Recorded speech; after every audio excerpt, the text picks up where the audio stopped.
The morning light slid softly across the valley, spilling through the lace curtains of my kitchen and turning the steam from my coffee into gold. It was early autumn in Montana that tender time, when the air still smelled faintly of hay, and the sky was too blue to look at for long. My name is Eleanor Whitaker, and I'm 72 years old. For the last 6 years, this old farmhouse outside Bozeman has been my world, just me, the wind, and memories of a man I thought I'd known better than anyone. Douglas, even after all this time, I still set out 2 mugs every morning. Old habits die harder than people say. I pour his blackened mine with cream, and only then do I remember. The silence that follows is the kind that hums familiar, heavy and a little too alive. That morning had been like any other, until my daughter-in-law, Caroline, stopped by. She's punctual, perfect, and polished to the point of exhaustion. Her hair never falls out of place. Her smile is bright, but practiced. And her words are the kind that sound caring, while keeping their distance. Every Tuesday she comes by with groceries and questions about my health, though I've long suspected it's less about concern and more about appearances. When she left her perfume, something expensive and too sweet lingered in the doorway, long after her SUV disappeared down the gravel road. I was washing our 2 mugs when I heard it, a soft mechanical buzz against the wood of the entry table. At first I thought it was a trapped bee. We get them sometimes this time of year, confused and looking for warmth. But the sound came again, urgent and persistent. I dried my hands and walked to the front hall. A phone. Caroline's phone lay on the table beside her leather gloves. I smiled faintly. She was so precise about everything. It almost felt good to know she could forget something. Then the phone lit up. The name on the screen made my stomach twist. It wasn't a name, not exactly, just an image. My hand went cold. It was a photo of Douglas, my late husband, gone 6 years now, his. Face smiling back at me, as if time had never stopped. But it wasn't any picture I'd ever seen. He wore a deep blue flannel shirt I didn't recognize, and behind him was a cabin, a place I'd never been. The phone buzzed again. A message appeared under the photo. Same cabin Thursday again. Can't wait to hold you, die. My breath caught in my throat. The timestamp read 10:06 a.m. Less than 10 minutes ago. My heart pounded as I stared at that glowing screen, at the impossible smile of a man who should not be texting anyone. There was only one explanation, and it was one my heart refused to accept. Someone alive was using my husband's image, and they were meeting my daughter-in-law for a long time. I just stood there staring at the screen, as if it might blink away and take the nightmare with it. The phone vibrated again, soft and steady like a pulse. My own heart tried to match it. I should have put the device down, called Caroline, told her she'd forgotten it. That's what a decent woman would do. But decency felt like a luxury I couldn't afford anymore. I entered the passcode before I could stop myself. I'd seen her use it dozens of times while showing me photos of my grandson, Liam. His birthday, April 22nd, 4 digits, 0,422. The screen unlocked without resistance. The message thread opened automatically. The contact was saved as a single letter D. For a second, I thought my knees might give out. The conversation stretched back months, maybe years. The messages were affectionate, familiar, shameless. You make me feel alive again. I miss your touch. She still doesn't suspect a thing. The old woman thinks I'm at the river house. The old woman that was me. I scrolled upward past endless declarations of love and promises to meet every Thursday, past photos of sunsets over a riverbank. I recognized Gallatin River because Douglas used to fish there. Except these photos weren't of fish or landscapes. They were of Caroline wrapped in the same blue flannel shirt Douglas wore in the picture that had flashed on her phone. Moments ago my breath came out. In short bursts, my husband and my daughter-in-law, the 2 people I had trusted most. But it didn't make sense. Douglas had been dead 6 years. How could Caroline still be getting messages from him? Then I noticed something strange. The earlier messages, those from years ago, had a gentle rhythm. Douglas's tone, his way of writing without punctuation, his habit of ending every thought with ellipses. But the recent ones were different, sharper, colder. They sounded like someone else entirely. One message dated only a week ago. Read, "Insurance cleared. She'll never know. Meet tonight. Insurance cleared." Another followed. "You owe me, Caroline. Don't make me remind you who helped you when he died." My stomach turned. Whoever was texting wasn't just impersonating Douglas, they were threatening her. Someone knew about the affair, someone who had been close enough to both of them to know their secrets. I clicked on the contact info. No last name, no photo, just the letter D, and a Montana number that wasn't Douglas's old one, a different number recently registered. For the first time since I'd picked up that phone, fear began to outweigh anger.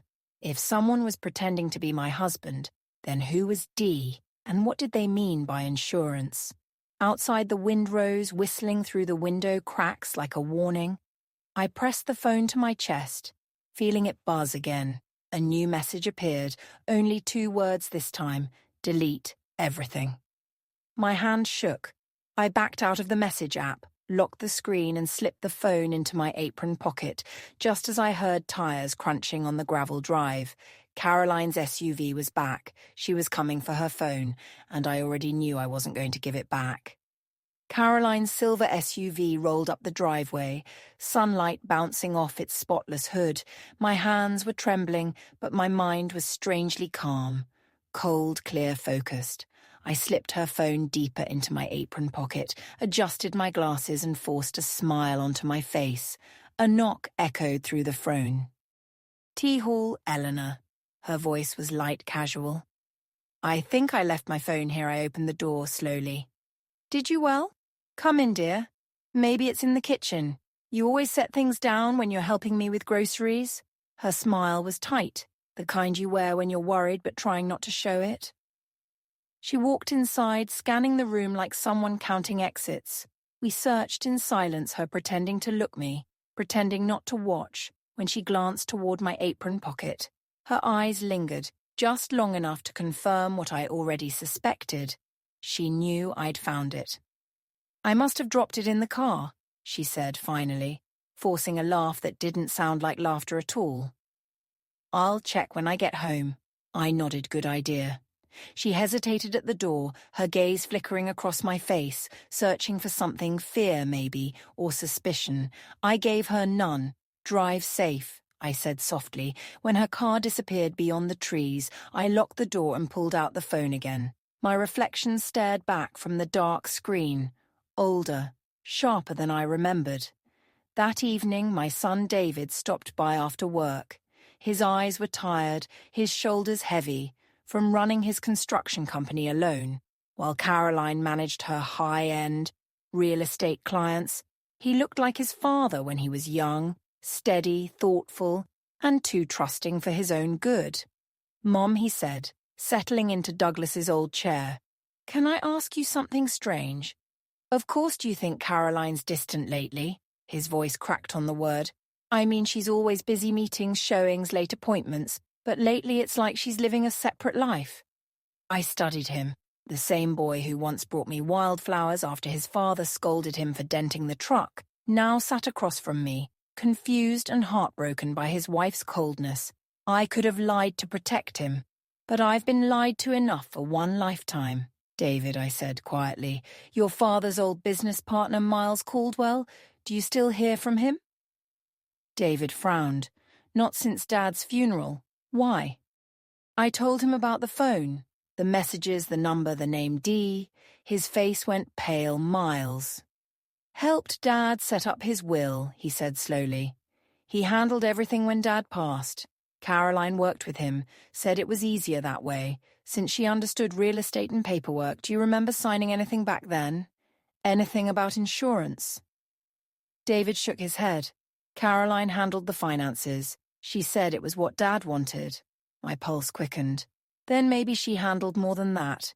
We spent the next hour on his laptop, combing through old digital files, Buried among archived emails and tax statements, we founded a transfer from Douglas's business account into a private trust under the name Caldwell Family Holdings. The date 3 months before Douglas died. David stared at the screen, his hands curling into fists. She said she was helping him update the estate. He whispered no. I said she was helping someone else. And in that quiet kitchen, under the same light that once fell on my husband's breakfast plate, a truth settled over us like frost. The affair wasn't just betrayal, it was business, and the business wasn't over yet. The next morning began, like a dream that wouldn't wake up. I'd barely slept, my mind looping through every detail. The messages, the trust, Douglas's photo on Caroline's phone, outside frost, covered the fence posts, glittering under the pale Montana sun. I poured coffee, though it tasted like dust on my tongue. At 9 sharp, the sound of knuckles on wood made me jump. 3 measured knocks. Not Caroline's nervous tapping or David's soft rhythm. Something official. I opened the door to find a woman in a grey coat, badge glinting at her chest. Mrs. Whitaker. Yes. I'm Detective Aria Benton, Montana State Police. I'd like to speak with you about your husband, Mr. Douglas Whitaker. My heart gave one heavy thud. Douglas, he's been gone 6 years. That's precisely why I'm here, she said, stepping inside when I nodded. We've reopened the case concerning his death. She said it so calmly, as if she were asking about the weather. Reopened, I repeated, my voice a whisper. Detective Benton opened a small notebook. We received an anonymous tip suggesting your husband's passing may not have been from natural causes. The room tilted slightly. I gripped the table's edge. That's absurd. Douglas had a stroke. His doctor confirmed it, according to the complaint. She continued flipping through pages. You discovered your husband was having an affair and poisoned him using prescription medication. The tip included names of his doctors, his medications, even dates of argument, reports from neighbors who claimed they overheard fights. I stared at her, unable to breathe. Someone had built a story out of fragments of my life, true enough to sound real, twisted enough to destroy me. Who would say something like that? I managed. She closed her notebook. The complaint didn't list a name, but it contained very specific details, information that could only come from someone close to you. My pulse pounded in my ears. Caroline, it had to be. Detective Benton studied me carefully. Mrs. Whitaker, were you aware? Your husband purchased a life insurance policy 3 months before his death. I blinked. What policy? She handed me a photocopy. I recognized Douglas's signature at the bottom, his sloppy scroll, though the lines looked strangely too clean. $600,000, she said, with you listed as the sole beneficiary. I never saw this. I whispered. Douglas never mentioned it. Did you receive any payout after his death? No. She tilted her head. Interesting, because the premium payments came from your joint account, and our financial department found that the policy was active. When he passed, I sat down hard. Someone forged this. Her eyes softened slightly. If that's true, we'll find it.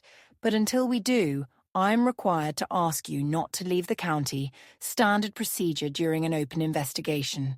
I nodded numbly when she left. The air felt heavy, pressing down on my chest. I walked to the window and saw David's truck pulling into the drive. He stepped away. Ute face pale with worry. Mom, I just got a call from Caroline, he said, rushing inside. She told me the police might be talking to you, that someone accused you of something terrible. I looked at him, my voice low and shaking. They think I murdered your father. David's expression froze, disbelief flickering into rage. Who would I didn't answer? I didn't have to. We both knew the same name. Somewhere in this valley. Caroline was smiling, and I was about to give her a reason to stop. That night, the mountains swallowed the last light of day, leaving our valley wrapped in silver mist. I sat at the kitchen table, while David paced in front of the window, his jaw tight. His anger barely contained. The detective's visit had changed everything. It wasn't just grief and betrayal anymore. It was survival. She's framing you, Mom, he said. Caroline, Who else could it be? She knew about the medications, she knew Dad's schedule, and she handled the insurance paperwork. I nodded slowly, and she knew exactly what to feed the police. To make it sound believable, David slammed his palm against the counter. We can't just sit here. No, I said quietly, we won't. I retrieved Caroline's phone from the drawer where I'd hidden it. It had been switched off since the morning. Detective Benton came when I turned it on. A new text appeared from the contact D. My breath caught tomorrow. Same cabin. Bring the signed forms after this. We're done. The timestamp read 9:14 p.m. Whoever D was, they weren't finished with her. We're going, I said. Going where? To that cabin. The drive took nearly an hour, through back roads flanked by black pines, and the gleam of the Gallatin River, running silver under the moonlight. David drove silent but alert, his hands gripping the steering wheel, like it was the only thing anchoring him. When we turned off the main road, the GPS LED'd us down a narrow dirt path. The trees thickened ahead. Through the branches, I saw a faint amber glow, a light from a window. The cabin sat low against the riverbank, small but well kept. Its tin roof glinting under the moon, we parked behind a stand of fir trees, killed the headlights and crept closer on foot through a partially drawn curtain. We could see them, Caroline and a man in a dark jacket, sitting at a wooden table, wine glasses between them. Even from a distance, I recognized him. Miles Caldwell Douglas's old business partner, his best friend, the man who had hugged me at the funeral and whispered, "Doug thought the world of you." My stomach turned. David pulled out his phone, recording through the narrow window gap. The night air was cold against our faces, but inside the cabin the two of them looked comfortable, laughing, relaxed, conspiratorial. Then Miles's voice came through, muffled but clear enough she bought it completely. The detective thinks it was Eleanor. The old lady's practically confessing by now. Caroline laughed softly. Good. Once she's charged, the trust releases the money. 600,000. Just like you said, half for me, half for you. Your husband will never see a dime. They clinked their glasses. David's hand trembled as he held the phone. Mum, she killed him.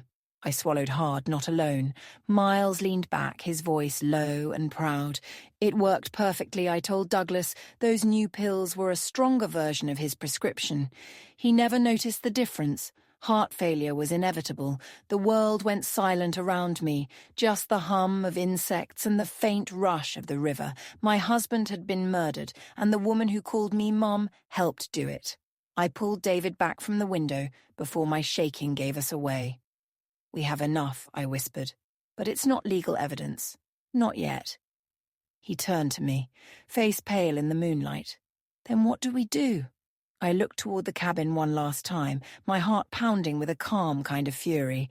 We make them confess, I said, and we make sure they never hurt anyone again. By dawn, I wasn't the same woman who had poured coffee for a dead husband 6 years after his funeral that Eleanor had died.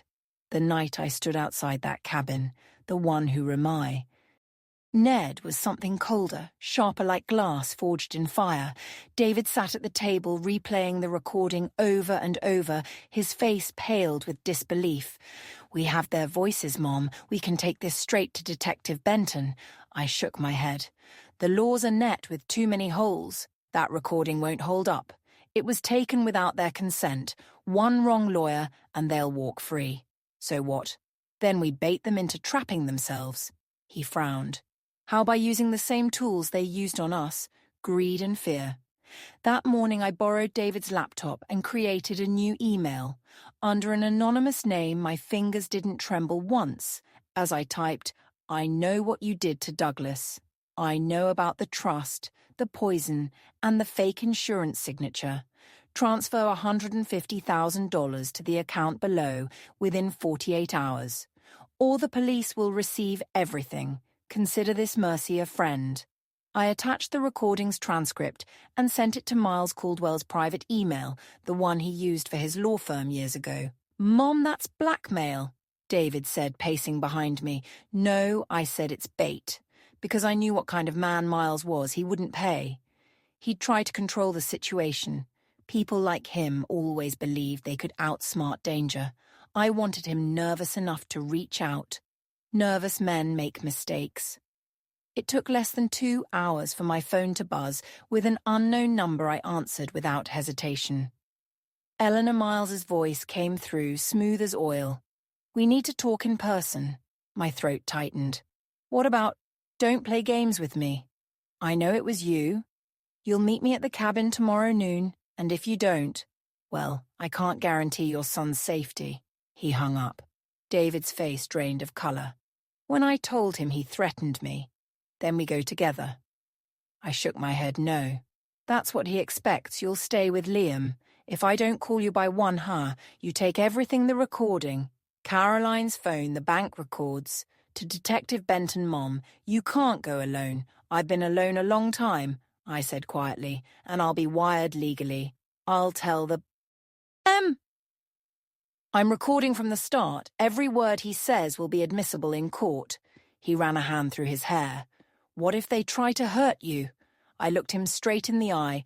"Then they'll discover what it means to corner someone who has nothing left to lose." That night I packed carefully a small recording device, a folded sheet of paper, and the silver cross Douglas had given me on our 40th anniversary, the one Caroline had admired too many times. When I finally lay down, I didn't pray for protection. I prayed for clarity, because tomorrow wasn't just about clearing my name. It was about justice and justice. I'd learned sometimes needed a woman with steady hands and a broken heart to deliver it. The next day arrived with the kind of stillness that only happens before storms. The mountains were shrouded in low clouds, and the wind carried the sharp scent of pine and rain. I drove alone, my fingers tight around the steering wheel, the recording device, clipped beneath the collar of my coat, its tiny red light blinking like a heartbeat.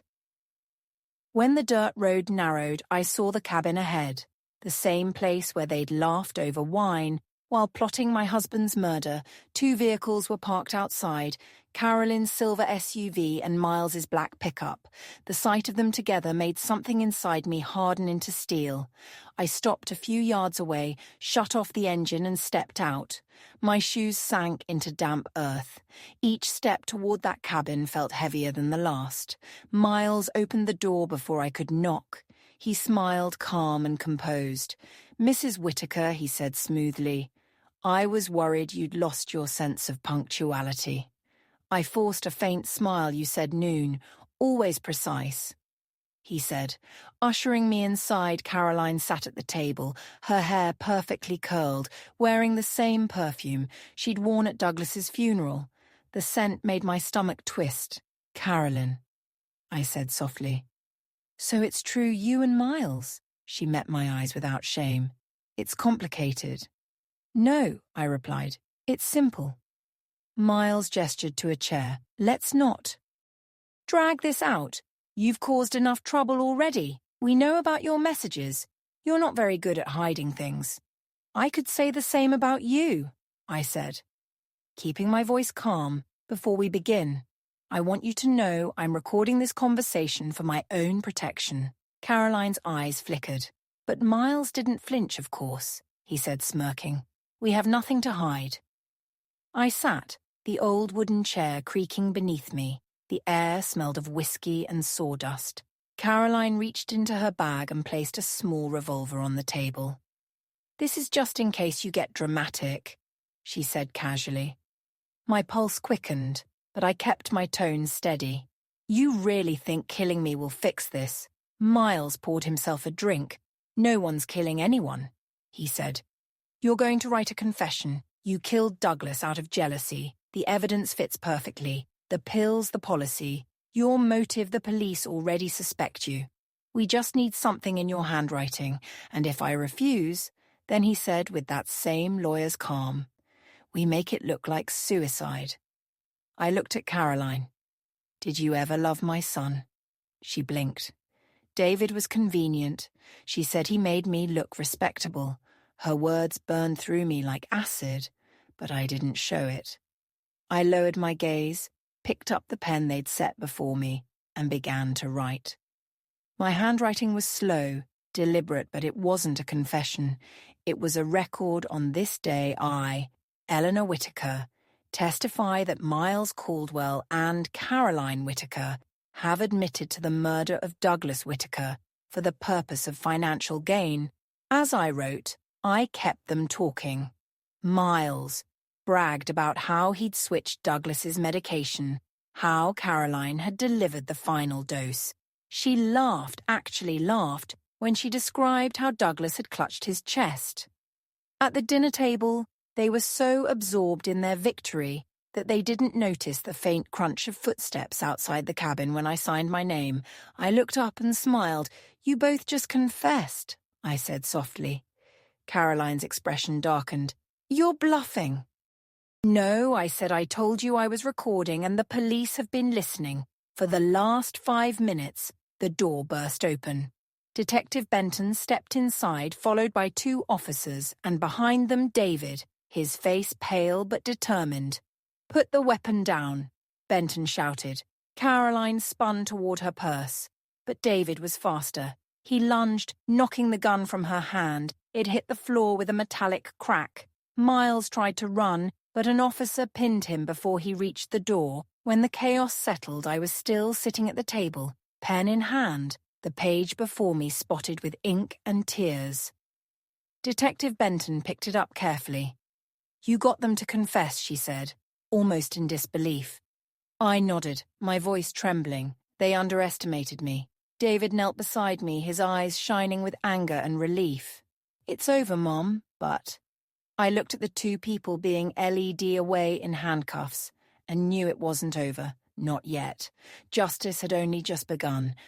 3 months later, winter wrapped Montana in white silence. The valley lay buried under snow, fences hidden, the river frozen in place. I stood at the window of the farmhouse where Douglas and I had built our life, the same place where grief had once felt endless.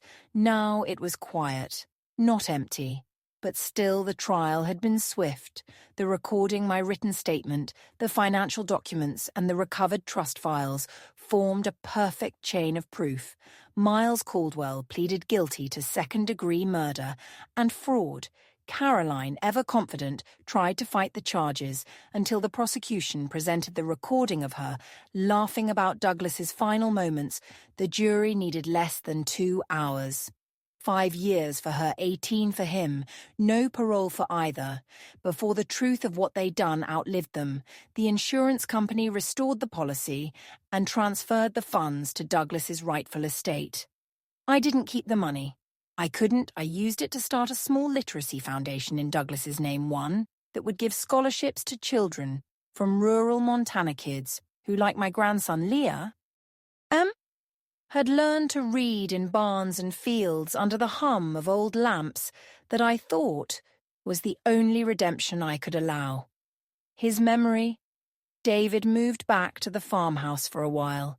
He said it was for me, but I knew it was for him too. We both needed something steady to hold on to. Most evenings after supper, he'd stand on the porch looking toward the mountains as if he were waiting for some unspoken forgiveness to drift down with the snow. One night, after tucking Liam into bed, he joined me by the fire. The orange glow painted his face with exhaustion. I keep asking myself how I missed it. He said how I didn't see what she was doing to me, to Dad, to all of us. I reached for his hand. "Because you loved her," I said, "and love blinds the best of us. Don't let guilt make you forget that. You saw it when it mattered most." He nodded slowly. "You should hate her." "I do, I don't," I said. "Hate's heavy. I'm too old to carry it. I'd rather build something that lasts." Silence stretched between us, comfortable and honest. Outside, the wind howled through the valley like an old song, lonely but not mournful. Later that night, after David had gone upstairs, I found myself in Douglas's study. On the shelf behind his desk sat a small wooden box I'd never opened. Inside was a sealed envelope, addressed in his handwriting. "To Eleanor, if you ever need the truth." I unfolded it with trembling hands. "My dearest Ellie, I know I failed you. If I could undo what I've done, I would. I let someone convince me you stopped loving me. That was my weakness. You were always the stronger one, if she's reading this too. I'm sorry for what she's done, but mostly I'm sorry for what I allowed. Please remember you were the best part of my life. Forgive me if you can. Douglas. Tears blurred the ink until the words melted into soft grey shadows. I whispered into the quiet, I forgive you, but I won't forget. The fire crackled behind me, steady and alive for the first time in years. I didn't feel haunted. I felt free. I walked to the window. Snowflakes drifted on in slow spirals, covering the earth like a clean slate. Out there beneath the frozen sky, I saw my reflection faint in the glass. A woman older, wiser, and no longer broken. People mistake age for weakness. They think grief softens you, that love gone wrong makes you small, but the truth is age sharpens you. It burns away everything useless until all that remains is clarity. I had lost my husband, my trust, and nearly my life. But I'd found something rarer than revenge, peace built on truth. And as the snow fell thicker across the Montana hills, I thought of every woman who'd ever been underestimated, every mother who'd ever been silenced, never again, because sometimes the most dangerous thing in the world is a woman who has nothing left to lose and everything left to protect. Thank you for watching this video. Share your thoughts in the comments. I truly value every story and every voice. Don't forget to subscribe to Tears and Strength and share this video with your friends.